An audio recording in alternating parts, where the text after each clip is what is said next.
welcome to our October version of the best or greatest of Blabbit.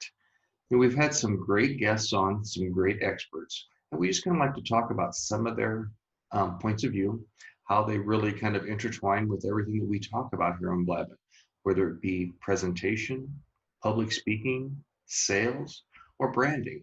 I think we've been very fortunate to have some experts in the world on the show with us, and they've shared some, I think, some great little bits. We don't always say these things in front of them because we don't want to embarrass them with how impressed we are. I think what would be a good one to start off with, it was, as we just spoke with briefly, is being authentic. And, you know, Wendy was very gracious to share with our viewers just her perception of authenticity and how far that goes with people. Well, I think communication is paramount with just about any subject, right? But I think that when it comes to the branding and the alignment with trust is, am I bringing my authentic self to all aspects of the communication process with others? I think if you're not authentic, if you don't know what you're talking about, if you don't believe in what you're talking about, I think it comes through fairly quickly. And I think that's why a lot of times people that are out just focusing on selling instead of building relationships kind of come and go a little bit and don't have near the success as those who take the time to get to know the people they're talking to, and they can convey things in a way that they're, like I said, they're authentic to themselves and to their products or their services they're trying to distribute. I want to segue right into my memorable tip from Bonnie's episode of Blabbit. And that is something that she brought up about negativity. Now, we've all experienced it. Some people immerse themselves in it more than others. But what she had to say was really pretty interesting. We all have this thing called negative self-talk. We're programmed for negativity. It's our survival. It's neuroscience. Back in the caveman days, if we were under attack, we had to look for negativity to survive.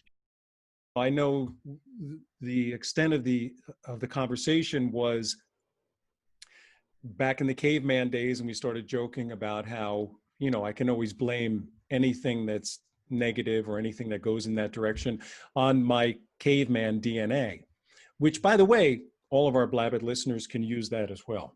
You know, I guess all the guys, because, you know, we like to believe that we still have some caveman in us. That's a great segue into our conversation with Peter that we had. And we were talking about the fact that sometimes people that are in management positions don't realize that they're always on stage. As we're looking at it in relation to Zoom, of like we've got people on cameras and they're staring at each other, it really highlights a reality that has always existed for leaders. And it's the fact that a leader is always on stage. And I think the epitome of that is some of the humor that some of us have seen back in February, March, when all this started, when someone would have their laptop walking around and all of a sudden, next thing you know, they may be in a restroom because everyone's watching all the time when you're on one of these presentations. There have been quite a few parodies like that. But, you know, I take that as just being evidence of and supporting my statement that all business communication is public speaking. And certainly the people that you are trying to persuade, whether they are customers, whether they are partners, they are coworkers, they're direct reports, they're watching the confidence, the authenticity, the commitment with which you speak. I think that brings us to episode 8, yes, which was with sales. It was a sales presentation. It was, simply because it was with Antonio Garrido, who is a wonderful public speaker. He's a wonderful sales trainer. He's a leadership and executive coach. He made a statement that I have stolen. I told him I was going to steal, and I use on a weekly basis. Typically, the buyer wants to say, okay, show me what you've got. Tell me how to do this. Tell me how to do that. And we call that kind of unpaid consulting, where the salesperson shows up and throws up and just gives them everything and hope that they fall in love with them. Do not show up and throw up. So what's that mean? That means a lot of times someone as a buyer is going to want to get you in and out of there as quickly as possible. And sometimes salespeople then have the propensity just to show up and throw up, in Anthony's words, and just blurt out everything that they have to offer. And inevitably, all they're doing is throwing stuff at the wall to see what sticks, instead of taking the time to take charge of the presentation, the meeting, the interview, whatever you want to call it, finding out what the purchaser or the buyer really wants and or needs, and then providing a solution instead of just telling them and blurting out everything and being the person that talks for 80-90% of the entire presentation. Because in my experience, maybe 10% of the time will that ever develop into anything productive. Right.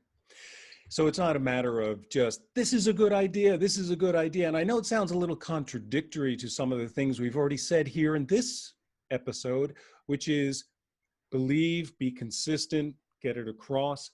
But one of the tenets of Antonio's approach and of your approach, and certainly of mine, is asking questions.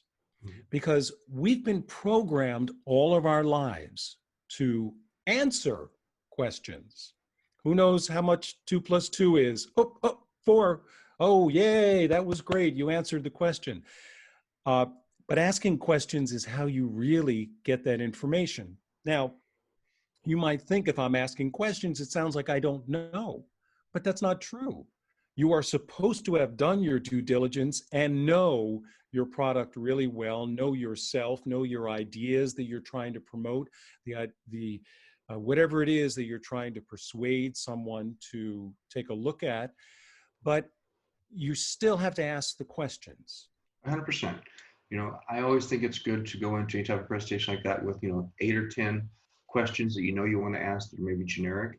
But then again, if you've done a little bit of research, you can ask a question, or as you're having interaction between the two of us, you know what, that was a great comment, Paul. Have you thought about this? And taking the comment that Paul just made and moving it into a different direction, opening it more of an open-ended question versus a closed-end question, and just kind of finding ways to, again, uncover more information, get another layer of that onion off. That brings us to episode 9. Yes, and you were just mentioning a little bit about social media and stuff like this, and I think Isabella had a great comment about a digital footprint. Legacy lives through the other people that we affected, touched, or impact.